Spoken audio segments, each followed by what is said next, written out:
इसको सॉल्यूशन। देखो सबसे पहले क्या पढ़ते हैं, सबसे पहले पढ़ते हैं ना विलेन क्या है ना। तो विलेन क्या होता है जानते हो बहुत अच्छे से, ठीक। अगर हम क्या कर लें, एक बीकर ले लें, इसमें रख दें थोड़ा सा क्या पानी, थोड़ा सा क्या पानी ले लेते हैं। इसमें से 2 लीटर पानी क्या ले लिए, 2 लीटर पानी ले लिए और इसमें मिला दिए NaCl या NaOH कुछ भी NaOH डाल दिए, ठीक है। कितना 40 ग्राम, 40 60 क्या ले 20 ग्राम, 20 ग्राम इसमें डाल दिए NaOH। 2 लीटर में 20 ग्राम ज़्यादा है भाई, कम कर दे। 1 लीटर में 20 ग्राम हो गया ना। तो मिलाने के बाद जो बनेगा, यहाँ पे जो बनेगा घोलने के बाद उसे बोलते हैं क्या, विलयन। क्यों बोलते हैं विलयन, क्योंकि ये विलयन है क्या, विलयन एक मिश्रण है। विलयन क्या होता है, विलयन बोलते हैं ना इसको। और है क्या, मिश्रण तो है। देखो मिक्स कर दिए पानी में NaOH मिक्स कर दिए मिश्रण, लेकिन ये मिश्रण जो 2 टाइप होता है ना, वो किस टाइप वाला है, ये समांगी मिश्रण है। लेकिन कैसा, समांगी है, क्योंकि मिश्रण 2 टाइप होते हैं, समांगी और विसमांगी। तो जब समांगी होगा तभी हम क्या बोलेंगे, इसको सही विलयन बोलेंगे, ठीक है ना। अब विलयन में 2 चीज़ें हैं, बताओ क्या है। एक ये जो जिसकी मात्रा कम है, जिसकी मात्रा कम है इसे क्या बोलेंगे, विलेय। और इसकी मात्रा ज़्यादा इसे क्या बोलेंगे, विलायक बोलेंगे। क्या बोलेंगे इसे कहते हैं विलायक, ठीक। अब उसके बाद आते हैं विलयन के प्रकार, ठीक है ना। प्रकार की बात करें तो कई तरह से बांटा जाता है ना। एक अगर ना ये जो विलेय है, विलायक है, इसकी जो है भौतिक अवस्था के आधार पर, किस आधार पर, भौतिक अवस्था के आधार पर। अगर भौतिक अवस्था के आधार पर देखें तो कितने प्रकार का होता है, बताओ कितने प्रकार का होता है, 9, ठीक। जब सॉलिड लिक्विड में घुला हो, जब सॉलिड में घुला हो, जब सॉलिड गैस में घुला हो, जब लिक्विड में हो, जब लिक्विड गैस में हो, जब लिक्विड सॉलिड में हो, जब गैस किस में हो, लिक्विड में हो, जब गैस सॉलिड में हो, जब गैस में हो। 9 टाइप के विलयन मिलेंगे, ठीक है। पहला, दूसरा, तीसरा, चौथा, 5वां, 6वां, 7वां, 8वां, 9 टाइप बने ना। एग्जाम्पल देखो, सॉलिड किस में घुला होगा, लिक्विड में ना। सॉलिड किस में घुला होगा, लिक्विड में। एग्जाम्पल बताओ, क्या, शरबत, ये मिला तो है, शरबत है भाई, गर्मी में बहुत काम आता है, ठीक है। और सॉलिड, जब सॉलिड में घुला हो, बताओ, मिश्र धातु जिसे कहते हो अमलगम, क्या बोलते हो, अमलगम ना, अमलगम है ना, नहीं अमलगम नहीं है भाई। मिश्र धातु स्टील ले लो, स्टील ना, है कि नहीं, स्टील है। देखो जब सॉलिड गैस में घुला हो, बताओ, सॉलिड घुला होता है गैस में, धुआं, कोहरा, ठंडी में बहुत दिखेगा कोहरा ना। कोहरा क्या होता है, सॉलिड पार्टिकल होते हैं, नहीं कोहरा नहीं, धुआं ना, धुआं गैस होता है, उसमें रहते हैं पार्टिकल बहुत सारे ना। तो सॉलिड गैस में है ना, क्या है, अरे यार धुआं में देखते ना सॉलिड पार्टिकल दिखाई देते हैं बड़े बड़े, धुआं में होता है भाई। अरे बहुत सारे छोटे छोटे धुआं दिखाई देता ही नहीं, दिखता है ना। तो इसका मतलब वो सॉलिड ही होगा तभी दिखेगा। कभी गैस दिखती है, हवा दिखती है, कभी नाइट्रोजन दिखती है, कार्बन डाइऑक्साइड दिखती है, नहीं दिखती। तो सॉलिड पार्टिकल ही है वो, ठीक है। चलो लिक्विड, दारू, उसे क्या बोलते हैं? पानी में दारू मिलाते हैं, क्या बोलते हैं उसे? पैक। दारू पैक, ठीक है। चलो, लिक्विड जब गैस में घुला हो तब? लिक्विड गैस में घुला, ये कोहरा है। कोहरा क्या होता है? गैस, लिक्विड पार्टिकल टंगे रहते हैं ना ऊपर, ठीक है ना, ये है कोहरा। चलो, लिक्विड घुला होगा सॉलिड के अंदर, बताओ। लिक्विड घुला होगा सॉलिड के अंदर, लिक्विड घुला होगा सॉलिड के अंदर, बर्फ, लिक्विड घुला होगा सॉलिड, नहीं नहीं नहीं, बताओ। अमलगम, अरे भाई मरकरी होता है, सोडियम मिला दो, मरकरी सोडियम में मिला दो। सोडियम ठोस होता है, मरकरी क्या होता है? या जिंक अमलगम ले लो। गैस किस में होगा? लिक्विड में, बताओ। कोल्ड ड्रिंक, हाँ, ठंडा, थम्स अप, तो स्प्राइट, माजा, स्प्राइट, स्प्राइट, स्प्राइट, स्प्राइट ज़्यादा चलता है, स्प्राइट ज़्यादा चलता है। चलो, गैस घुली हो सॉलिड में, गैस घुली हो सॉलिड में, बोलो कोई एग्जांपल। गैस घुली हो सॉलिड में, बर्फ, बर्फ, रबर, रबर में भी रहता है, अरे रबर जो होते हैं रबर, रबर में देखो, रबर में ना अंदर ना गैस होती है इस पे, हाँ, तभी तो ये स्ट्रेचिंग होता है, खिंच जाता है, तभी शेप बदल जाता है उसका, ठीक है। हाँ, मिट्टा भी, मिट्टा, रबर, रबर कभी देखो बीच में ना एयर जैसे जगह जगह एयर दिखाई देता है थोड़ा थोड़ा। चलो, गैस, गैस में ये तो वायु है, क्या है? वायु, बहुत सारी गैस घुली हुई है, ठीक है ना। ये तो हुआ भौतिक अवस्था के आधार पे, पहला क्लासिफिकेशन, ठीक है। दूसरा, ठीक है, विलेयता के आधार पर। किसके आधार पर? विलेयता के आधार पर। विलेयता के आधार पे पहला होता है क्या? असंतृप्त विलयन। कौन सा? असंतृप्त विलयन। कौन सा विलयन? असंतृप्त विलयन, जो संतुष्ट ना हो, मतलब 10 रोटी खाने वाले को 2 रोटी खिला दो, उसका पेट भरेगा? पेट नहीं भरेगा तो असंतुष्ट रहेगा। वैसे ये है, मतलब 1 लीटर पानी में, ठीक है, 80 ग्राम NaOH घुलता है, घोल सकता है, मतलब पानी के अंदर क्षमता है 80 ग्राम घोलने की, मान लो, ठीक है ना, लेकिन उसमें डाले हैं 20 ग्राम। पेट भरा उसका? अभी नहीं, अभी और खा सकता है वो, अभी 60 ग्राम खाएगा ना, मतलब पेट अभी नहीं भरा है, मतलब ये असंतृप्त विलयन है, ठीक है ना। मतलब क्या होता है? विलेयता इसकी है 80 ग्राम की, लेकिन घोले इसमें 20 ग्राम, तो विलेयता से कम विलेय अगर है तो वो है असंतृप्त विलयन। मतलब विलेयता से कम विलेय, विलेयता से कम विलेय है, तब क्या होगा? वो असंतृप्त विलयन। दूसरा क्या होता है? संतृप्त विलयन।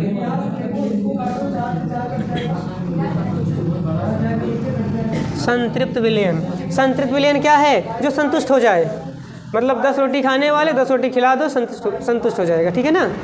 ठीक, तो मतलब विलेयता के बराबर विलेय क्या हो जाएगा?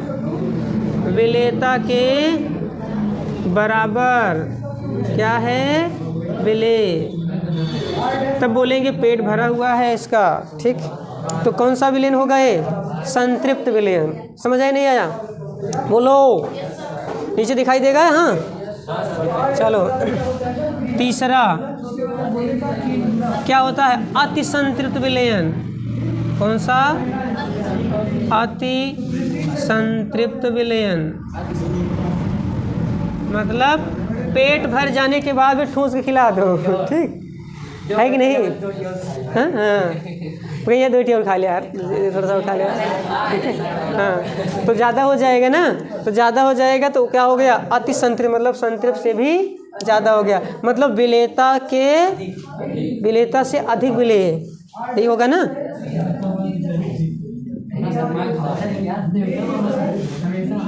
विलेयता से अधिक विलेय, विलेयता से ज़्यादा विलेय, ठीक है ना। 3 पढ़ो, 3 जरूरत है। एक वैसे और होता है परासंतृप्त विलयन, मतलब उसको वो ठोक ठोक के मार पीट खिलाओ। पेट भर गया है, नहीं भी रह रहे, नहीं ज़बरदस्ती मार मार के खिलाओ, ठीक है ना। समझ में नहीं आया। अब मार मार के मतलब हीट करके, गरम करके, जब थप्पड़ मारोगे तो गरम हो जाएगा ना। समझ आई नहीं आया। तो अगर क्या करते हैं, देखो क्या होता है, विलयन को जब हम गर्म करते हैं तो विलेयता ना बढ़ जाती है कुछ, ठीक है ना। तो बोलेंगे परासंतृप्त विलयन से। तो ये इतने टाइप हो गए, 2 ही पढ़ते हैं, और पढ़ते हैं, एक और पढ़ते हैं सांद्रता के आधार पर ना, सांद्रता के डिफरेंस के आधार पे, ठीक है। सांद्रता,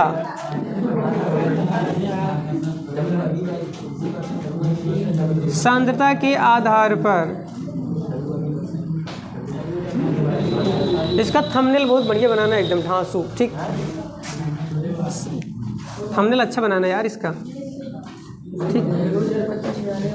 हाँ, सांद्र विलयन, और क्या 2 दिन में ख़त्म कर दें इसको ना, कि आज भी ख़त्म कर दें इसको। चलो देखते हैं, एक पार्ट तो ख़त्म हो ही जाएगा, 2 पार्ट है वैसे।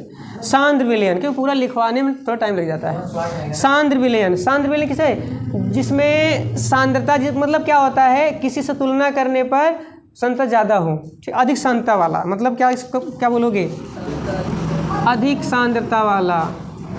अगर सांद्रता क्या है, अधिक है, मतलब किससे अधिक है, कोई रहेगा, ठीक है, कंपेरेटिव, मतलब इसको कंपेयर करते हैं। दूसरा होता है एक तन विलयन पढ़ते हैं, ठीक है ना। तन विलयन में क्या होता है, जिसकी सांद्रता क्या हो, कम हो, कम सांद्रता हो। तो कम सांद्रता वाले को क्या बोलते हैं, तन विलयन। तो 2 टाइप के यहाँ पढ़ते हैं। तो ये हो गया इसके प्रकार। अब आते हैं विलयन के बारे में पढ़ते हैं। ये तो विलयन के टाइप हो गए ना, इससे कोई लेना देना ज़्यादा है नहीं, बस थोड़ा थोड़ा जानते रहो बस। अब यहाँ पे सबसे मेन, अब मान लो एक विलयन को पकड़ना है, उसको स्टडी करना है, तो विलयन को स्टडी करने के लिए सबसे मेन प्रॉपर्टी क्या होती है, इसके अंदर ऐसी कौन सी चीज़ है जिससे हम विलयन को जानेंगे, वो क्या होती है, सांद्रता। क्या होती है, सांद्रता। तो मेन चीज़ विलयन का सबसे मेन, आप क्या बोल सकते हैं, विलयन की सबसे बड़ी पहचान क्या होती है, उसकी सांद्रता। तो सबसे मेन क्या इसमें पढ़ना है, सांद्रता, ठीक है ना। क्या पढ़ते हैं इसमें, सांद्रता। सांद्रता क्या होती है, सांद्रता मतलब बताता है कि विलयन में कितना विलेय घुला है, ठीक। विलयन कितना है, विलयन में विलेय कितना घुला है, वही सांद्रता है। यानी कि विलयन में उपस्थित विलेय की मात्रा ही क्या कहलाती है, सांद्रता। अब विलयन चाहे लीटर में ले लो, 1 लीटर में कितना ग्राम घुला है, वो भी सांद्रता है। 1 लीटर में कितना % घुला है, वो भी सांद्रता है। 1 लीटर में कितना मोल घुला है, वो भी सांद्रता है। तो सांद्रता को कई तरीके से लिखते हैं, तो जिसमें से लिखने के बहुत सारे तरीके होते हैं। एक होता है परसेंटेज में, ठीक है। एक होता है प्रतिशत के आधार पर, किस आधार पर, प्रतिशत के आधार पर। किस आधार पर, प्रतिशत के आधार पर। तो प्रतिशत के आधार पर भी क्या पढ़ते हैं, कितने टाइप के पढ़ते हैं भाई। पहला परसेंटेज W/W, ठीक, परसेंटेज W/V, और तीसरा परसेंटेज V/V। 3 पढ़ते हैं। भारानुसार, भार, आयतन अनुसार, आयतनानुसार। इसका मतलब कितना, मतलब इसका मतलब क्या हुआ, 100 ग्राम विलायक में कितना ग्राम विलेय है, ठीक। अगर 100 ग्राम विलायक नहीं, विलयन में, सॉरी, 100 ग्राम विलयन में कितना ग्राम विलेय है, वो हो गया भार प्रतिशतता। 100 ml विलयन में, यहाँ ग्राम नहीं, यहाँ 100 ml विलयन में कितना ग्राम विलेय है, यहाँ 100 ml में कितना ml है विलेय। ये विलायक के लिए, ये विलेय, ये विलायक, ये विलेय, ये विलायक, ये 100 जो है इसके लिए, पीछे वाले के लिए है। तो देखो इसमें थोड़ा उल्टा दिख रहा है ना, ऐसा समझ में कम आया, यहाँ ऐसे लिख देना ज़्यादा अच्छा रहेगा। W/W %, ठीक, W/V %, V/V %। अब समझ आया, इसे याद थोड़ा रहने में आसानी होगी। पर मतलब इसका प्रतिशत मतलब होता है 100, 100 ग्राम ये क्या है विलायक। W मतलब वेट, वेट मतलब ग्राम, वेट ग्राम पढ़ते हैं ना। और ये क्या है विलायक। आगे वाला विलेय, आगे वाला विलेय विलेय के लिए, पीछे वाले किसके लिए विलायक के लिए, सॉरी विलयन के लिए, बार बार विलायक बोले, किसके लिए विलयन के लिए। तो विलयन 100 किसमें ग्राम में, विलेय ग्राम में जितना रहेगा वही होगा। 100 ml विलयन, विलयन विलयन कितना ग्राम विलेय है, 100 ml विलयन में कितना ml विलेय है, समझ नहीं आया, लिख सकते हो ना।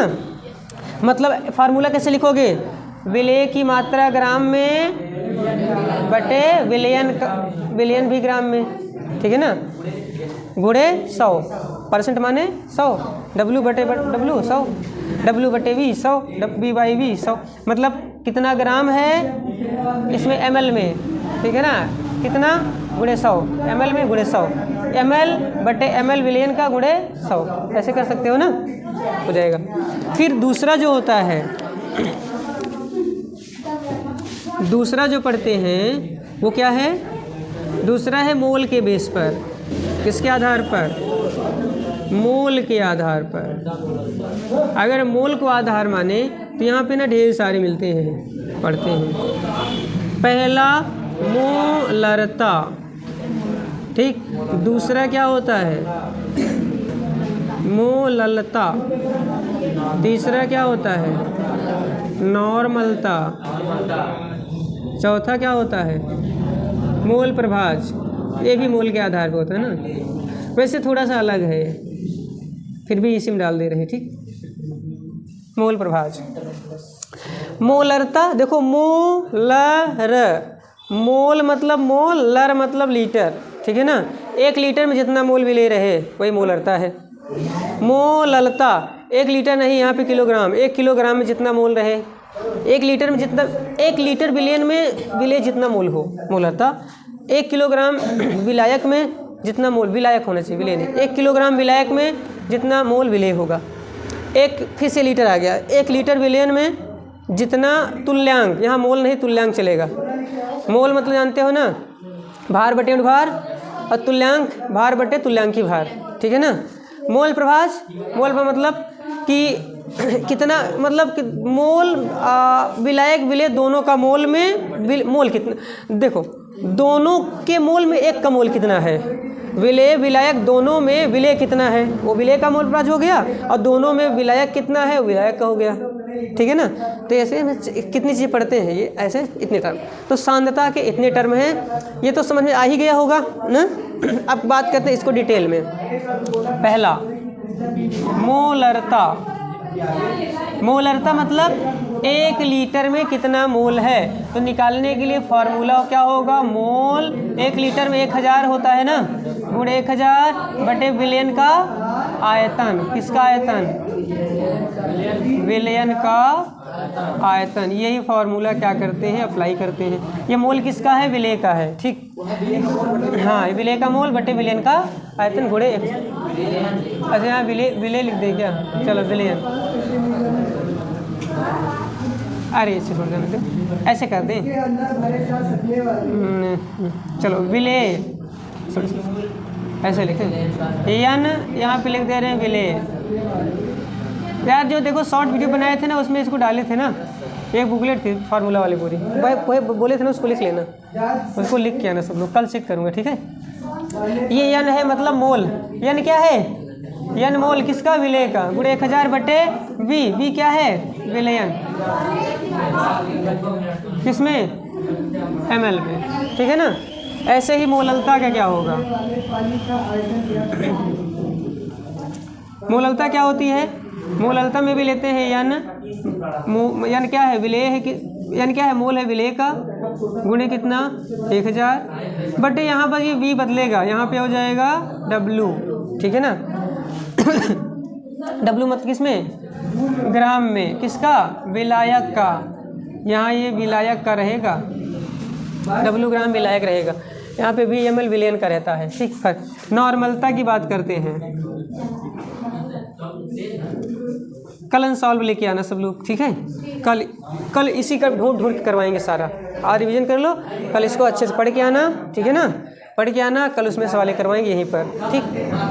सारी सवालें हैंड टू हैंड ही हो जाएंगी, ठीक ना, ठीक है। चलो इसमें देखो नॉर्मलता के लिए क्या करते हैं, यहाँ पर लेते हैं EQ, क्या लेते हैं EQ किसका, विलेय का, मतलब तुल्यांक, इक्विवेलेंट, ठीक। और कितना मल्टीप्लाइड 1000 बटे क्या रहेगा, यहाँ पे ये चीज़ रहेगा, V रहेगा किसमें, ml में, किसके लिए, विलयन का। देखो कुछ चीज़ नीचे वाला उससे मैच किया, ऊपर वाला इससे मैच किया है, नहीं देखो इसका ऊपर वाला इसमें है और नीचे वाला इसमें है कि नहीं। देखो जो ये ऊपर है वो मोललता में ऊपर है और जो नीचे है वो नॉर्मलता में नीचे है ना, ऊपर वाला नीचे वाला देखो दोनों में कॉमन है, ठीक है ना, याद रहेगा यहाँ तक, बोलो। अब उसके बाद क्या आता है, मोल प्रभाज। मोल प्रभाज जो है, मोल प्रभाज को काई से व्यक्त करते हैं ऐसे, मोल प्रभाज विलेय विलायक दोनों का, अगर विलेय का निकाल रहे हो तो ऐसे लिख दो, काई विलेय बराबर विलेय का मोल बटे विलेय का मोल प्लस विलायक का मोल, ठीक है। और अगर विलायक के लिए निकालना है, हाँ हाँ ठीक, चलो ये विलायक है, विलायक का निकालना है तो बड़ा वाला ऊपर विलायक का है ना, ऊपर रख दो, नीचे वाला कुछ नहीं करना, वही सेम। और एक फार्मूला, इन दोनों को जब जोड़ते हैं तो हमेशा 1 ही आता है, तो यहाँ पे ऐसे भी लिख सकते हो, काई विलेय और काई विलायक बराबर हमेशा कितना आता है, 1 आता है। क्यों 1 आता है, क्योंकि ये निकाल क्या रहे हो, मोल अंश, अंश माने भाग, भाग हिस्सा हमेशा 1 में निकालते हैं, और परसेंटेज किस में निकालते हो, 100 में। परसेंटेज वाली चीज़ देखो जोड़ते हो 100 आनी चाहिए ना, इसमें जब अंश वाली चीज़ जोड़ते हो 1 आनी चाहिए। और सॉलिड स्टेट में किसी पढ़े होगे ना, याद होगा, वहाँ भी निकालते संकुलन अंश निकालते थे ना, और अंश परसेंटेज निकालते थे, क्षमता बोलते थे उसको ना, 100 से मल्टीप्लाई कर देते थे, समझा नहीं आया। तो ये मोल अंश ना 1 में निकाला जाता है और परसेंटेज जो है वो 100 में निकाला जाता है। हाँ सॉलिड स्टेट नहीं है इस बार, ठीक है, बोर्ड में। तो ये हो गया एक टॉपिक ख़त्म, ठीक है ना, पहला टॉपिक क्या हो गया, ख़त्म। अब इसके बाद दूसरा टॉपिक आता है अणुसंख्य गुणधर्म, इसको मिटा दें, रिवीजन हो गया है ना, इसको लेकिन नोट कर लेना आज जाके घर पर, ठीक है ना, समझा ही नहीं है, क्या करें, लियो फ़ोन, हाँ नहीं चलो क्या करोगे,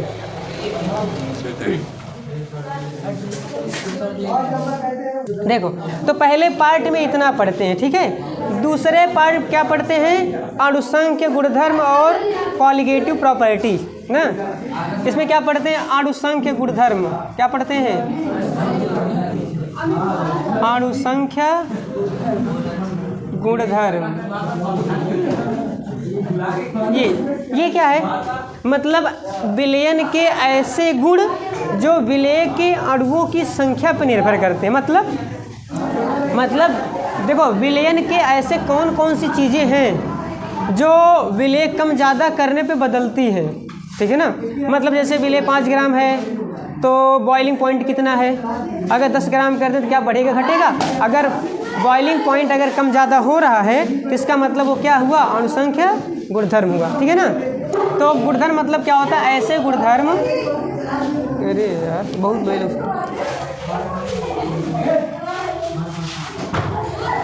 ऐसे गुणधर्म, ऐसे गुणधर्म जो क्या करते हैं, विलयन में विलेय के अणुओं की संख्या पर निर्भर करते हैं।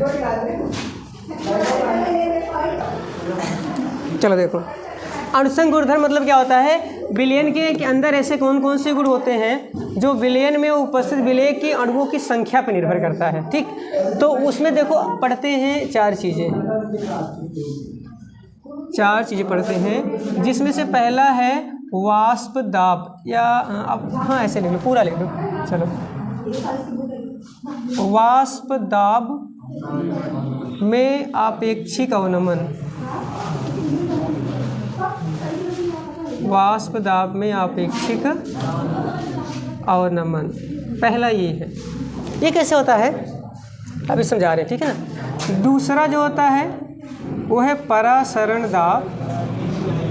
क्या होता है? परासरण दाब। और होता है क्वथनांक उन्नयन। क्वथनांक उन्नयन। और क्या होता है? हिमांक अवनमन। क्या होता है? हिमांक अवनमन। ये 4 चीज़ें होती हैं। ये 4 चीज़ें किस पे डिपेंड करती हैं? विलयन के अंदर ना विलेय के अणु कितने, अणु ज़्यादा हैं तो इनमें ज़्यादा से कम अगर होगा तो ये भी चेंज हो गए, ठीक है, उसी के साथ साथ। ये मतलब ये इस पे निर्भर है, ठीक है ना। तो इन्हें बोलते हैं अणु संख्या। देखो ये लिखा है ना, अणु संख्या गुणधर्म, मतलब ऐसे गुणधर्म जो अणुओं की संख्या पर निर्भर करें, सिंपल सा, ठीक है ना। मतलब विलयन के ऐसे गुणधर्म जो विलेय के अणुओं की संख्या पर निर्भर करते हैं। जैसे देखो ये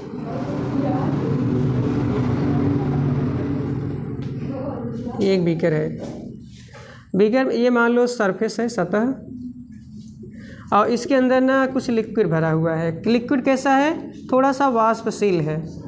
वाष्पशील मतलब समय के साथ ये वाष्प में कन्वर्ट होता है। वाटर भी ले सकते हो, वाटर ही मानते हैं, ठीक है। वाटर का एग्जांपल भी अच्छे मिल जाएगा और चीज़ें भी समझ में आ जाएंगी।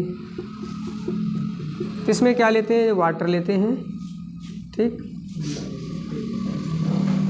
2 लीटर वाटर ले रहे हैं इसमें। तो अगर देखो वाटर जो है वाष्प में कन्वर्ट होता है ना, तो ये भी कन्वर्ट होगा। फिर तो समय के साथ क्या होगा? वाष्प बदलेगा। वाष्प बदलता कैसे है? जब वाष्प बदलता कैसे? इसके जो पार्टिकल है ना, जब मतलब थोड़ा सा भी एनर्जी, थोड़ी सी क्या मिलती है, हीट मिलती है, तो पार्टिकल इसके ना वाष्प में कन्वर्ट होते हैं। जब कन्वर्ट होने लगते हैं तो ये वाष्प ना यहाँ पर आ करके सरफेस पर क्या करते हैं? दाब अप्लाई करते हैं, दाब डालते हैं, ठीक है ना। यहाँ पे क्या डालेंगे? दाब डालेंगे। तो जो ये प्रेशर लग रहा है ना अंदर से सरफेस पर, उसी को बोलते हैं क्या? वाष्प दाब कहते हैं। क्या बोलते हैं इसको? वाष्प दाब कहते हैं, ठीक है ना। और ये तो वाष्प दाब है। लेकिन अब उसी टाइम अगर इसमें हम क्या मिला दें? कोई विलेय डिजॉल्व कर दें, ठीक है ना, कोई विलेय मिला दें। फॉर एग्जांपल इसमें NaCl मिला दिए, ठीक है, 100 ग्राम। तो ऐसे NaCl जब डालोगे तो पहले तो सारे अणु किसके थे? पानी के थे। अब तो बीच बीच में किसके अणु आ जाएंगे? बोलो, NaCl के अणु आ जाएंगे। अब जब NaCl के अणु बीच बीच में आ जाएंगे तो पहले ना पानी के जितने अणु ना सरफेस पे जा करके क्या धक्का मार रहे थे, अब उतना धक्का नहीं लगा पाएंगे। लगा पाएंगे क्या? नहीं ना, क्योंकि बीच बीच में क्या आ गए? पानी के अणु आ गए ना। यहाँ बीच में एक दो खत्म हो जाएंगे ऐसे बीच बीच से। क्यों? उसकी जगह क्या आ गया? पानी के अणु आ गए ना। तो पहले सब पानी ही था, ढेर सारे जा रहे थे, अब उसमें NaCl भी आ गया तो कम पहुँच पाएंगे। जब कम पहुँच पाएंगे तो वाष्प दाब बताओ घटेगा कि बढ़ेगा? बोलो, घट जाएगा ना। पहले वाष्प दाब ज़्यादा लगा रहा था क्योंकि पानी के अणु ज़्यादा थे, अब उसमें NaCl भी आ गए तो वाष्प दाब क्या हो गया? मतलब मिलाने पर वाष्प दाब क्या हो जाएगा? घटेगा। वाष्प दाब ऐसे क्या होगा? कम हो जाएगा। वाष्प दाब कम हुआ तो इसको क्या बोलेंगे? वाष्प दाब अवनमन। क्या बोलते हैं? इसी को कहा जाता है वाष्प दाब अवनमन। वाष्प दाब को घटने को क्या बोलते हैं? वाष्प दाब अवनमन। और अगर इसी को पहले वाले से हम तुलना कर दें तो बोलेंगे अपेक्षिक अवनमन। पहले वाष्प दाब इतना था, बाद में इतना, उसको डिवाइड कर दें तो क्या कहेंगे उसे? वाष्प दाब में अपेक्षिक अवनमन। तो यही है। अब इसी में एक नियम भी पढ़ते हैं, क्या? राउल्ट का नियम। राउल्ट का नियम क्या बोलता है कि वाष्प दाब अवनमन जो मतलब इसमें जितना ज़्यादा, देखो जितना ज़्यादा मिलाएंगे, देखो मैं मान लेते हैं पहले वाष्प दाब इसका था P, कितना था? P। बाद में ये जब घट गया तो बन गया P0 या PS मान ले रहे हैं, ठीक है। P0 पहले P0 था, अब PS हो गया, ठीक। तो अवनमन कितना आएगा? पहले ज़्यादा था, अब कम ना, तो घटा दो।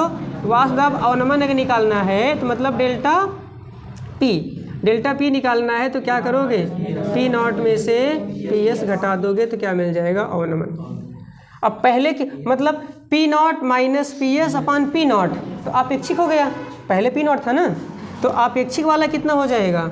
P0 माइनस PS अपान P0, ये हो जाएगा अपेक्षिक अवनमन।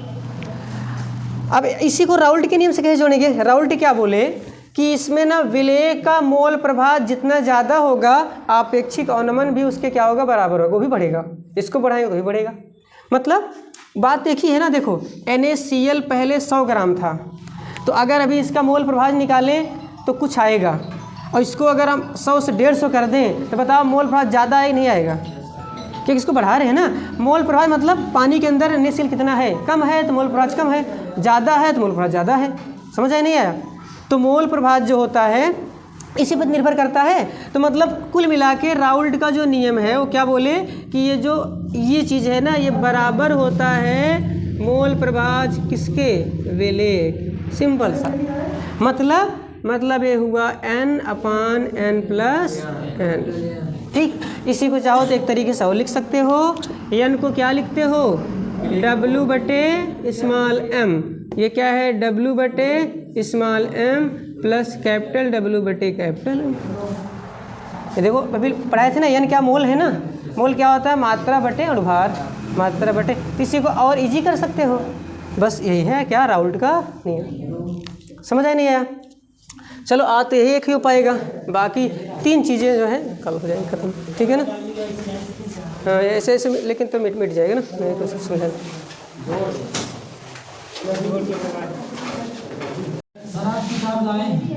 लाओ। राउल्ट का नियम, चलो देखो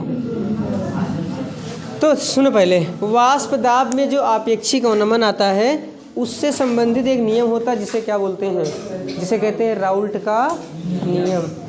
अंसाल तो कर ही लोगे यार इसको पढ़ने के बाद, तो क्वेश्चन नहीं छूटेगा। भाई आज वहाँ करवा रहे थे अंसाल, लेकिन बहुत गधे हैं वो लोग, कर नहीं पाते। ठीक, देखो राउल्ट का नियम, राउल्ट क्या बोलते हैं। राउल्ट का नियम देखो, एक PDF होगी ना शॉर्ट्स में ना, शॉर्ट्स में देखो एक PDF है, उसमें ना टॉप 10 रूल है ना, बोलो लिखे हो ना, तो उसमें देखो ये भी होगा राउल्ट का नियम। तो लिखवाने की जरूरत है नहीं, बस समझ लो। देखो राउल्ट क्या बताए थे, राउल्ट कल बता तो रहे थे ना। तो राउल्ट क्या बोले थे कि देखो एक चीज़ क्या है, जब विलयन के अंदर, ध्यान समझना इसको, ये है क्या, अच्छा से बनाए।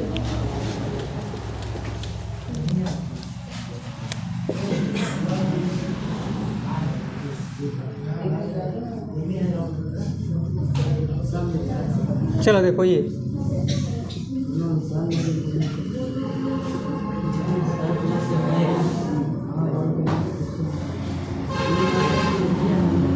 ध्यान समझना। ये मान लो क्या है, शुद्ध विलायक। तो क्या है ये है शुद्ध विलायक मतलब वाटर। ठीक है, अगर इसका हम देखें तो वाष्प दाब क्या होता है, ज़्यादा होता है ना, बोलो। जो शुद्ध विलायक होता है उसका वाष्प दाब ज़्यादा होता है। और इसमें हम क्या मिला दिए, कुछ NaCl या फिर शुगर, कुछ भी जो भी डिजॉल्व हो जाए ना, उसको मान लो मिला दिए, इसमें NaCl डाल दिए। तो जैसे NaCl डालोगे तो क्या होगा, वाष्प दाब घटेगा ना, बोलो घटेगा ना, क्योंकि इसमें NaCl के अणु आ जाते हैं। तो जब ऐसा होगा तो वाष्प दाब जब घटेगा तो उसे क्या बोलते हैं, वाष्प दाब अवनमन। और पहले की तुलना में जितना कम ज़्यादा होता है, जितना मतलब घटता है, उसे क्या बोलते हैं, आपेक्षिक अवनमन। क्या बोलते हैं उसे, आपेक्षिक अवनमन बोलते हैं। ठीक है, अब देखो, अब एक चीज़ और, मोल प्रभाव देखो निकालते हैं। अभी ना मोल प्रभाव भी तो फर्क पड़ेगा। जैसे मान लो क्या हुआ, पहले वाटर था मान लो 2 लीटर, और इसमें जो NaCl घोला गया तो 50 ग्राम था ना, सही है। तो इसका मान लो जो वाष्प दाब है वो है क्या, P1। क्या है, P1 है, मान लो ऐसा। ये देखो सुनो, पहले ऐसे कर लो, जब पानी था तब तो उसका वाष्प दाब जो था मान लेते हैं क्या था, P1 था। जब उसमें 50 ग्राम NaCl डाले तो उसका कितना हो गया, P2 हो गया होगा ना। और 50 की जगह अगर हम बदल के यहाँ पे फिर एक उसमें अगर हम 100 डाल दें तो बताओ फिर कितना हो चुका होगा, P3 होगा ना।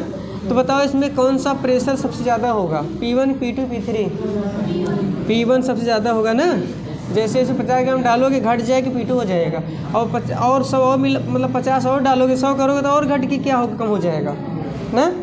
तो अब इन दोनों में कंपेयर करते हैं, दूसरे और तीसरे में, क्योंकि ये दोनों विलयन है। ये शुद्ध विलायक का था और जो P2 है वो विलयन बनाया गया था 50 2 लीटर में, और ये P3 जो है वो 2 लीटर में 100 ग्राम जब घुला था उस टाइम का है ये, ठीक है। तो जब इतना मिलाने के बाद ये प्रेशर जो भी मिला होगा तो दोनों को कंपेयर करते हैं, दोनों में क्या डिफरेंस होगा, दोनों का मोल प्रभाज निकालते हैं। इसका मोल प्रभाज बताओ किसका मोल प्रभाज ज़्यादा है, जब ये वाला P1 जब था कि जब ये P2 था, P1 ना, क्योंकि जब P1 था तब 50 ग्राम घुला था 100 में ना, लेकिन इसमें 100 ग्राम घुला है, सॉरी 2 लीटर में ना। तो इसका मतलब है कि इसमें मोल प्रभाज क्या होगा, इससे काफ़ी ज़्यादा होगा ना। मोल प्रभाज निकालना तो पता है, निकाल सकते हो ना इसको। तो ऐसे देखो और आसान बनाने के लिए काम कर दे रहे हैं। तो यहाँ पे जो 2 लीटर है ना, इसको मैं ऐसे कर दे रहा हूँ, सरल बना ले। यहाँ पे ले रहा हूँ 40, यहाँ ले रहा हूँ क्या 80। अब तो मोल प्रभाज निकल जाएगा ना। अब यहाँ पे एक इसको भी आसान कर दे रहा हूँ, यहाँ कितना ले रहा हूँ 90 ग्राम, क्या है 90 ग्राम पानी, तो मान लो 90 ग्राम यहाँ भी रहेगा ना, 90 ग्राम यहाँ भी रहेगा, लेकिन ये 80 ग्राम हो जाएगा ना जब P2 में, ऐसा समझ लो। अब मोल प्रभाज निकालो, इसका मोल प्रभाज पहले जो पहली कंडीशन थी इसका मोल प्रभाज निकालोगे तो क्या आ जाएगा, काई किसका निकाल रहे हैं, NaCl का ना, NaCl का निकालो। तो इसका मोल निकालोगे तो NaCl, सॉरी थोड़े ये इसको भी चेंज कर दे रहा हूँ आसान बनाने के लिए ताकि समझ में आ जाए।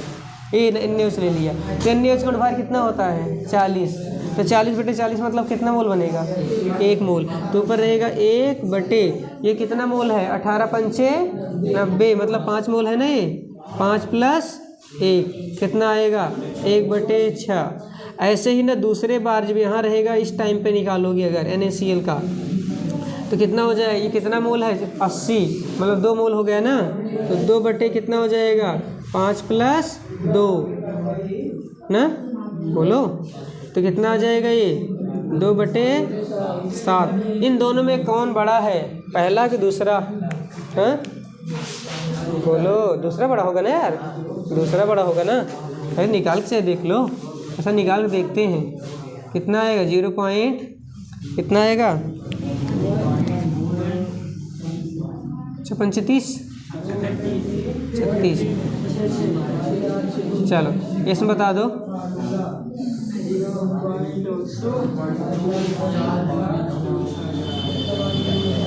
बोलो 8। चलो 7 है मान, चलो 7 मान, कितना आ रहा है और कितनी बार जाएगा, चलो छोड़ जाना, तो इतना रखो, ठीक समझ आ गया ना। बड़ा है ही नहीं, देखो ज़्यादा है ना, मतलब क्या हुआ, मतलब कुल मिला के कुछ में किया नहीं गया है, यही चीज़ है, बस इसी को ना मोल प्रभाज से कनेक्ट किया गया है। देखो मतलब क्या हुआ, जो ये आपेक्षिक अवनमन है, आपेक्षिक अवनमन बताओ पहले ज़्यादा था ना, बाद में कम हुआ। आपेक्षिक अवनमन नहीं, सॉरी क्या बोलते हैं, ये देखो जब ये मिला, जब ये 40 ग्राम रहेगा तो जो आपेक्षिक अवनमन होगा वो कम रहेगा ना, जब इतना मिलाओगे तो आपेक्षिक अवनमन ज़्यादा होगा, मोल प्रभाज भी ज़्यादा हो रहा है। तो मतलब कुल मिलाकर क्या हुआ, मोल प्रभाज के समानुपाती, मतलब मोल प्रभाज जितना बढ़ाते जाओगे, मतलब कुल मिलाकर ये जितना NaOH जितना ज़्यादा इसमें डालोगे तो उतना ज़्यादा ये मोल प्रभाज बढ़ेगा ना, NaOH का मोल प्रभाज बढ़ेगा उसमें। जब मोल प्रभाज बढ़ेगा तो आपेक्षिक अवनमन भी क्या होगा, बढ़ेगा, अवनमन बढ़ेगा, आपेक्षिक अवनमन, ठीक है ना। समझ आई नहीं आया, नहीं समझ ये। तो इसी चीज़ को ना कुल मिला के अब सब प्रैक्टिकली होता है। इसी को ऐसे भी लिख सकते हो क्या, जिसे बोलते हैं क्या, राउल्ट का नियम। इसकी दो थ्योरी लिखवाए हैं, तो ऐसे क्या होगा, काई विले, ये क्या होगा, बराबर होगा इसके P0 माइनस PS/P0, यही होता है ना, बोलो यही होता है ना। तो यही है क्या, आप यही चीज़ है राउल्ट का नियम। और भी चीज़ें हैं इसमें, वो क्या बोलते हैं, डाल्टन का भी नियम अप्लाई कर देते हैं कभी मोल फ्रैक्शन से, और हाँ उसमें पार्शियल प्रेशर से भी कनेक्ट कर देते हैं कभी कभी। लेकिन जनरली बस यही पढ़ोगे, उस न्यूमेरिकल वगैरह भी ज़्यादातर यहीं से आते हैं, यूपी बोर्ड में ये वाला ज़्यादा आता है। और उसके बाद जो है इसको और चाहे अच्छे से लिख सकते हो, यहाँ पे क्या लिख सकते हो, n/n बराबर P0 माइनस PS/P0, ठीक है ना। समझ आया नहीं आया? अब एक चीज़ और देखो, ये जो राउल्ट का नियम है ना, वो राउल्ट का नियम किस पे काम करता है, डाइल्यूट विलयन पे ना। विलयन जितना ज़्यादा तनु उतना अच्छा काम करता है, शांत नहीं होना चाहिए। तो अगर तनु करने का मतलब है कि ये है एकदम कम से कम रहेगा, एकदम कम से कम, मतलब कम से कम करोगे तो नीचे वाले को चाहो तो क्या कर दो, नेगलेक्ट कर दो, कर सकते हो ना कि बराबर। अब भाई देखो, चाहे हम 1 में 0.001 से भाग करें, और चाहे या 1 से भाग करें, या 1 में 0.012 से भाग 13 से भाग करें, क्या ज़्यादा फर्क पड़ेगा क्या इसमें? ज़्यादा फर्क नहीं पड़ता। फर्क पड़ेगा? नहीं पड़ेगा ना। तो मतलब वो ना के बराबर हो जाता है, ठीक। तो जब ना के बराबर हो जाता, मतलब राउल्ट का विलयन जो है वो तनु विलयन पे काम करता है। तनु का मतलब एकदम कम से कम विलेय हो, कम से कम विलेय मतलब हटा ही दो ना उसको, फिर नील कर दो। जब हटाओगे विलेय वाला नीचे सट जाएगा, लेकिन ऊपर तो रहेगा ही ना, नीचे सटेगा क्यों, नीचे दोनों का योगफल लेते हैं तो हट जाएगा, तो बचेगा केवल इतना, ये P0 minus PS divide by P0। अब यहाँ पे एक चीज़ और लिख सकते हो, छोटा WM और यहाँ बड़ा W बड़ा M। समझ आया नहीं आया? तो चाहिए वाला फॉर्म लगा दो। अब जो कभी कभी क्या यहाँ से न्यूमेरिकल आते हैं, न्यूमेरिकल मिलेंगे भी। अब न्यूमेरिकल जब मिलेगा कभी कभी डायरेक्ट भी आ सकता है, ज़्यादातर यहाँ पे ये वाला अप्लाई करते हैं, ठीक। तो बस यही हो गया क्या, राउल्ट का नियम। समझ आई नहीं आया यहाँ तक? चलो इसके बाद जो है क्या पढ़ोगे, इसके बाद क्या आता है, परासरण दाब। क्या आता है? परासरण दाब। राउल्ट का नियम उसमें है, ठीक है, PDF में देख लेना उसको। उसके बाद यहाँ देखो, उसके बाद क्या है, परासरण। पहले देख लो परासरण है क्या। पहले देखो परासरण विसरण, दो चीज़ें ना, एक परासरण, उसका एक छोटा भाई क्या होता है, विसरण। दो चीज़ें होती हैं। कभी अच्छा एक चीज़ भी आता है क्या, हाँ अंतर भी आता है, ठीक है। देखो जैसे ना, ये मान लो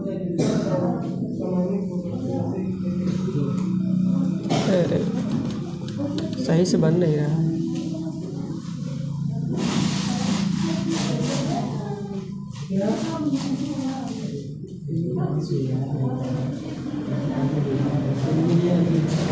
ये परफ्यूम है इसके अंदर क्या है, परफ्यूम गैस है ना।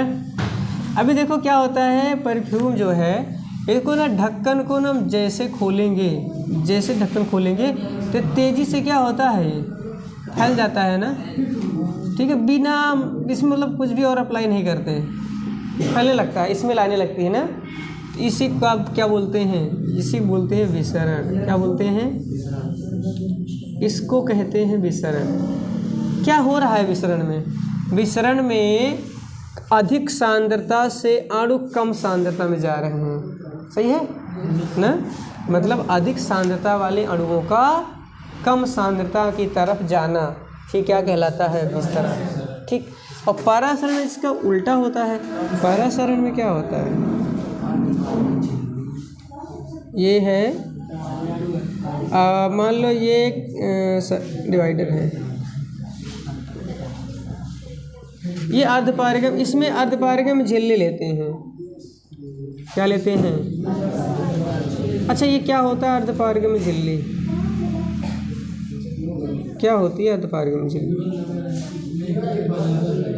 कोशिकाओं से बनी एक जैविक झिल्ली होती है, सेल से बनी होती है, जिसके अंदर जिसके अंदर एक क्वालिटी होती है। क्या करता है इसके अंदर, खास बात यह है, ये कम सांद्रता वाले को ज़्यादा की तरफ जाने देता है, ठीक है ना। उल्टा मतलब, ये तो किसी मीनिंग की जरूरत नहीं पड़ती। लेकिन अगर देखो इसमें क्या है, एक तरफ है वाटर मतलब शुद्ध विलायक मान सकते हो ना, विलयन से अगर जोड़ोगे तो वाटर ले लो या फिर चाहे जो ले लो कम सांद्रता वाला, कुछ भी कम सांद्रता। और कम सांद्रता किसकी होती है? विलायक की होगी ना। किसकी होगी? शुद्ध विलायक की। विलायक है यहाँ पर, सांद्रता कम होगी। यहाँ पे विलयन है मतलब नमक का घोल या कुछ भी, पानी का या चीनी का घोल, कुछ भी। देखो इधर बड़े बड़े पार्टिकल हैं, मतलब क्या होगी, इसकी सांद्रता ज़्यादा है। ठीक है, तो इसकी सांद्रता अगर ज़्यादा है तो जैसे ही क्या करोगे, अर्धपारगम झिल्ली लगाओगे ना दोनों के बीच में, तो अभी देखो यहाँ ज़्यादा सांद्रता से कम में जा रहा था, लेकिन यहाँ ज़्यादा से कम में नहीं जाएगा, यहाँ कम से ज़्यादा में जाता है। ये पानी के ना अणु इधर जाना शुरू कर देते हैं, इधर जाने लगते हैं। जैसे चना खाली नहीं होगा, इसमें जाएगा, जितनी टेंडेंसी होगी इसकी मात्रा बढ़ जाएगी एकदम वैसे। हाँ कम तो होगा ही ना, इसमें से निकलेंगे तो कम तो होगा ही। अब यार अभी अगर ना क्या करें, पानी में चना भिगो दो तो चना फूल जाता है ना, पानी थोड़ा बहुत कम तो होता होगा, वही तो है। चना डाल दिए, चना क्या है, ये है गाढ़ा होता है, कंसनट्रेटेड होता है ना, सांद्र होता है। पानी तो तन होता है, पानी देखो उसके अंदर जाता नहीं जाता है। ऐसा होता है कि चने के अंदर का निकल के चला है पानी में, ऐसा नहीं होता ना, होता है क्या? नहीं ना, वही चीज़। तो अब ये ना जैसे ही मतलब अब डिफिनेशन क्या लिखोगे, जब ये शुद्ध विलायक और विलयन को अर्धपारगम झिल्ली से पृथक करते हैं, मतलब बीच में लगाते हैं, तो शुद्ध विलायक के अणु मतलब कम सांद्रता वाले विलयन, कम सांद्रता वाला अणु किस तरफ जाने लगता है? अधिक सांद्रता मतलब विलयन की तरफ गति करने लगते हैं। तो ये जो गति करना है इसी को क्या बोलते हैं? इसी को कहते हैं परासरण हो रहा है। क्या हो रहा है? परासरण होने लगा। यहाँ पे देखो जैसे ढक्कन खोले विसरण होने लगा, ठीक है ना, और यहाँ पे परासरण होने लगा। अब परासरण दाब क्या है? तो परासरण हो रहा है, उसको रोकने के लिए उसको दबाना पड़ेगा। तो परासरण को अगर रोकना है तो ये इस तरफ विलयन है ना, इसी की तरफ जा रहा है। अगर ऊपर से हम प्रेशर लगाएं तो जो अंदर तरफ जा रहा है वो क्या हो जाएगा? रुक सकता है। समझ आई नहीं आया? वो रुक सकता है। और कम से कम इतना दाब लगा दो कि जो भी जितना परासरण रुक जाए। तो जितना प्रेशर लगाओगे विलयन पर परासरण को रोकने के लिए, उसी को क्या बोलते हैं? परासरण दाब। इसको पी से लिखते हो और किसी किसी किताब में ना इसको पाई से भी लिखा गया है, ठीक है ना। समझ आई नहीं आया? तो यही है परासरण दाब। परासरण क्रिया को रोकने के लिए विलयन पर लगाया गया न्यूनतम दाब, कम से कम उतना लगाओ जितना रुक जाए, ठीक है ना। समझ आई नहीं है? अब जैसे मैजिक बॉल है, पानी में डाल देते हो फूल जाता है ना, पानी में डाल के उसको पकड़े रहो दबाए रहो, कहाँ से फूलेगा वो? फूलेगा नहीं, फूलेगा ना। अब उसको दबाए रखोगे कहाँ से फूलेगा? तो वही चीज़ है, मतलब प्रेशर लगाए, वही है क्या? परासरण दाब, परासरण को होने से रोकने के लिए। समझ आई नहीं है? डेरिवेशन वगैरह जरूरत है नहीं, डेरिवेशन वगैरह तो करवा ही दिए हैं, ये तो रिवीजन चल रहा है। इसके लिए एक चीज़ याद रखो, परासरण का फार्मूला क्या लिखोगे तो ये निकाल लो। अगर याद हो तो पढ़े थे ना 11th में गैस अवस्था, वहाँ पे बताए थे ना चार्ल्स का नियम, बायल का नियम, ये वो गैडोर का नियम, ठीक है ना, पढ़े थे ना ढेर सारे नियम, सबको मिला के बनाया गया एक गैस का नियम, गैस समीकरण बनाए थे ना, गैस समीकरण निकाले थे। तो गैस समीकरण यही तो था, PV = nRT, सब जो जोड़ने के बाद यही बना था। तो PV = nRT, कोई क्या, यही रूल यहाँ भी लगता है। P परासरण दाब है, यहाँ पर V है वॉल्यूम लीटर में, ये है नंबर ऑफ मोल। R की वैल्यू देखो निकलवाए भी थे ना ढेर सारा, बदल के, क्या टेम्परेचर को बदल करके ना, ये प्रेशर को बदल करके, है कि नहीं? बोलो, समझ आई नहीं आया? तो एक चीज़ और, विलयन में कभी कभी कोई ऐसे पढ़ते हैं, P को क्या लिख देते हैं? पाई, ठीक है, V को V लिखते हैं, N को N लिखते हैं, R को लिख देते हैं S, T को T ही लिखते हैं, ठीक है, कभी कभी ऐसा लिखते हैं, है वही चीज़।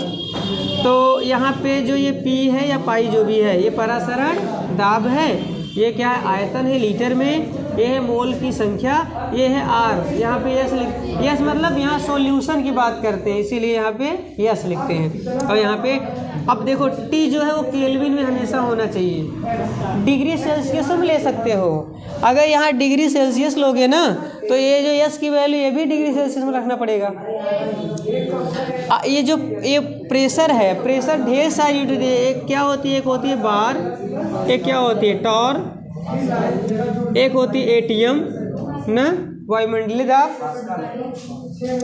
ये क्या होता है पास्कल, एक और होता है mm, hg, पारा, ठीक है ना। इतने टाइप के होते हैं और सबकी वैल्यू जानते हो अलग अलग होती है। इनकी वैल्यू अलग अलग रखने से आर की वैल्यू अलग अलग मिलेगी, ठीक है। एनर्जी में भी निकालते हैं वैसे, और जनरली जो बिलियन यूज करते हैं वो क्या 0.0821, ठीक है ना। समझ आया नहीं आया? तो ये आर की वैल्यू जो लिखते हैं वो हमेशा क्या लिखो 0.0821 क्या लीटर ना एटीएम पर केल्विन पर मोल, ठीक है। अगर इसमें रखे हो तो टेम्परेचर किस में रखना पड़ेगा, केल्विन, क्योंकि इसमें केल्विन हमेशा रहता है। और चाहो तो इसको डिग्री सेल्सियस में बदल दो तो इसको भी डिग्री सेल्सियस में लिख दो, ठीक। समझ आई नहीं है? वैल्यू इसको याद रखो ये वाली एक। बाकी तो ये वैल्यू निकालने का तरीका बताए हैं, निकाल सकते हो, इसे निकाल सकते हो ना अभी तुरंत निकालोगे, नहीं निकाल लोगे। वायुमंडलीय दाब कितना होता है, नॉर्मल टेम्परेचर कितना होता है 1 atm ना। सामान्य क्या होता है, सामान्य दाब 1 atm, तो 1 atm रख दो। टेम्परेचर ये प्रेशर 1 atm रखो, वॉल्यूम लीटर में रखो, मिलीलीटर में रख सकते हो, ठीक है। मोल तो मोल ही रहेगा। टेम्परेचर चाहे डिग्री सेल्सियस में रखो चाहे केल्विन रखो, निकाल लोगे तो आर की वैल्यू मिल जाएगी। आर की वैल्यू निकाल सकते हो। मान लो कोई भूल गए तो बस क्या करो, ये सब रखोगे तो आर की वैल्यू पता चल जाएगी, जिसमें रखो उसे मिलेगी। बस यूनिट पता होना चाहिए, ठीक है ना। समझ आया नहीं आया? बोलो अब। हाँ 1 atm बराबर कितना होता है, ये 760, ठीक है ना। और ये कितना होता है पास्कल, 101.325 ना, 101.325 पास्कल। और बार और टार एक जैसा होता है। एटीएम एम और पास्कल शायद एक नहीं एटीएम बार एक ही होता है, 1 atm 1 बार बराबर। टार और टार होता है 101.325 ना, पास्कल 1 टॉर mg बराबर हो शायद ना, हाँ थोड़ा याद नहीं आ रहा मुझे। ये तो होता है 1 बार 1 atm बराबर होता है, और उसमें होता है 760 टॉर, हाँ 760 mmHg, ये बदलाव होता है, ठीक। ये ऐसा कुछ होता है। 1 atm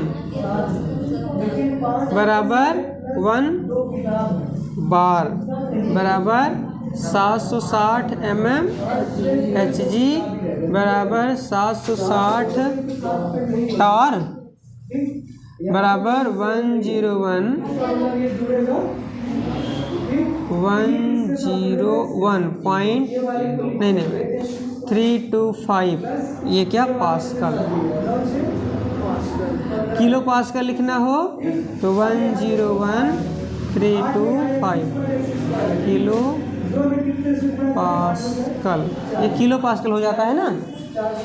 और किलो पास्कल को भी कुछ यूनिट में लिखते हैं क्या, मेरे हिसाब से ऐसे कुछ होता है, देख लेना। हाँ यहाँ पे ना, चलो किलो पास्कल जो ये तो लिखवाए हैं ना, इसको तो ये सब लिखवाए होंगे, उसमें देखोगे उस पर वहाँ मिल जाएगा। तो बस ये क्या याद रखोगे, ये फार्मूला, ठीक। और कभी कभी एक चीज़ थोड़ा और, मान लो जो चीज़ ना इसमें डिज़ोल्व कर रहे हो, अगर वो आयन में टूटेगा ही ना, Na है तो Na प्लस Cl माइनस बनाएगा, Mg है तो Mg प्लस Cl2 माइनस बनाएगा। तो वहाँ पे एक चीज़ कॉन्सेप्ट और लग जाता है, क्या है वो, बोलो क्या है वो, क्या बोलते हैं उसको, मैं भूल गया, अरे क्या बोलते हैं, अरे कौन सा फैक्टर, वांट हाफ गुणांक ना। अगर मान लो ऐसा कभी अगर न्यूमेरिकल में वांट हाफ गुणांक दिया हो या वांट हाफ फैक्टर दिया हो तो इसको ऐसे लिख सकते हो, क्या PV इक्वल टू InRT। क्या करोगे? I क्या है? वांटा फैक्टर। वांटा फैक्टर निकालने के लिए क्या करते हैं? आयन को तोड़ दो, जितने आयन बने वही क्या करते हैं? लिख दो। NaCl का कितना होगा? 2। MgCl2 कितना होगा? 3। समझ आई नहीं यार? ये रखना है, ठीक है। तो बस ये हो गया क्या? परासरण दाब के फार्मूले। इससे ज़्यादा यूपी बोर्ड में नहीं आता। समझ आई नहीं यार? बोलो, क्लियर है नहीं यहाँ तक? आज थोड़ा साफ सुथरा नहीं लिख रहे हैं ना। चलो अगला देखो। चलो इसको ख़त्म करें जल्दी जल्दी ना। याद आ रहा ही नहीं ये सब चीज़ें, रिवाइज हो रही है ना अच्छे से। चलो इसके बाद आता है क्या? 2 चीज़ें आती हैं। एक क्या? क्वथनांक उन्नयन, हिमांक अवनमन। ये 2 टॉपिक बचता है अभी ना। और ये सब क्या है? अणुसंख गुणधर्म है। पहला क्वथनांक उन्नयन। पहला क्या होता है? क्वथनांक उन्नयन। ये क्या होता है क्वथनांक उन्नयन? तो देखो अभी भी पढ़े थे ना कि जब क्या होता है, अगर विलयन है, मान लो वाटर है, वाटर वैसे देखोगे तो कितने पे उबलता है? बॉईल होता है 100 पे ना। लेकिन अगर इसमें NaCl या कुछ डिजॉल्व कर देंगे तो फिर उससे ज़्यादा टेम्परेचर लेगा। क्यों? वाष्प दाब कम हो जाएगा ना। वाष्प दाब जितना ज़्यादा होता है उसको उतना कम गर्म करना पड़ेगा ना, जल्दी से क्या होगा? उबलने लगेगा। लेकिन अब उसमें कुछ डाल देंगे तो वाष्प दाब घट जाएगा। वाष्प दाब जब घट जाएगा तो उबलने में भी ज़्यादा टाइम लेगा, ठीक है। तो मतलब क्वथनांक जो है विलयन मिलाने पे बढ़ता है। तो जो बढ़ता है उसे क्या बोलते हैं? क्वथनांक उन्नयन बोलते हैं, ठीक है ना। अब क्वथनांक उन्नयन दिया रहता है, नहीं दिया है, 2 टेम्परेचर दिया रहेगा, विलायक का दिया रहेगा और विलयन का दिया रहेगा, घटा लो तो मिल जाएगा। और उसमें बस यही इतना लिखना है। उसके बाद एक फार्मूला लिखते हैं क्या? हाँ, डेल्टा TB बराबर 1000 KB छोटा w बटे छोटा m बड़ा W, ठीक है ना। याद रखो। अब इसमें से यहाँ से सवालें आती हैं, ठीक है ना। अब इसमें से क्या होता है? कुछ न कुछ दिया है, ज़्यादातर ये निकालने के लिए आता है। यम ज़्यादा आता है। डेल्टा TB दिया रहेगा, नहीं दिया है तो फिर यम दिया रहेगा। कुछ न कुछ दिए, इसमें से सारे मतलब एक चीज़ निकालना रहेगा तो बाकी चीज़ दिए रहेंगे, ठीक है ना। समझ आई नहीं आया? तो ये हो गया क्वथनांक उन्नयन। उसके बाद जो लास्ट पॉइंट है इसमें वो क्या चीज़ है? हिमांक अवनमन। हिमांक अवनमन क्या होता है? अब जैसे ना अगर पानी को हम क्या करता है? जमाना होता है, फ्रीज करना होता है तो कितना टेम्परेचर नीचे पिघलता है? वो जमता है 0 पे। लेकिन अगर कोई चीज़ में हम पहले घोल दें, चीनी वगैरह, नमक वगैरह, तो और जल्दी वो क्या हो जाएगा? जल्दी फ्रीज हो जाएगा। तो मतलब हिमांक अवनमन क्या होता है? घटता है ना। तो हिमांक अवनमन घटता है तो जैसे ये होता है वैसे ये भी, बस इसमें बढ़ता है इसमें घटता है। फार्मूला इसका भी सेम होता है, बस थोड़ा सा बदलते हैं। क्या बोलते हैं इसको?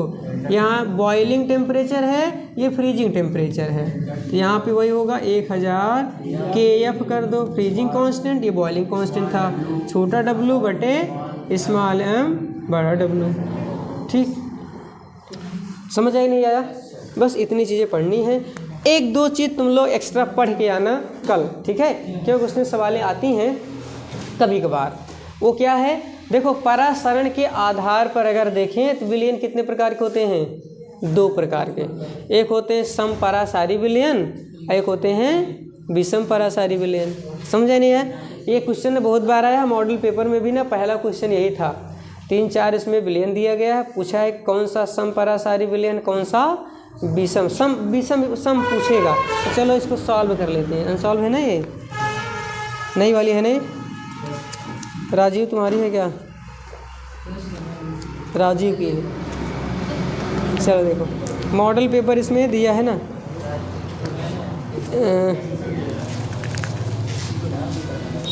अरे राजीव प्रकाशन की है। ये देखो पहला क्वेश्चन है, यही तो करवा रहे थे आज। इसमें पूछा है कौन सा, चलो इसको बताओ, देखते हैं निकाल पाते हो तुम लोग। पहला ऑप्शन लिखो, इसको लिख के सॉल्व करो। पहला ऑप्शन है 0.1 मोलर NaCl तथा 0.1 मोलर Na2 SO4। दूसरा ऑप्शन इसमें दिया है 0.1 मोलर यूरिया का फार्मूला क्या होता है NH2CO। याद रखो, इसमें ना इस फार्मूला नहीं देता, इसमें सूत्र यूरिया बोल देगा, ठीक है। तो फार्मूला याद रखो। और क्या है साथ में इसके, तथा 0.1 मोलर NaCl। थर्ड ऑप्शन है 0.1 मोलर फिर से यूरिया NH2CONH2 तथा 0.2 मोलर MgCl2। और फोर्थ ऑप्शन है 0.1 मोलर CaNO3 तथा 0.1 मोलर Na2SO4।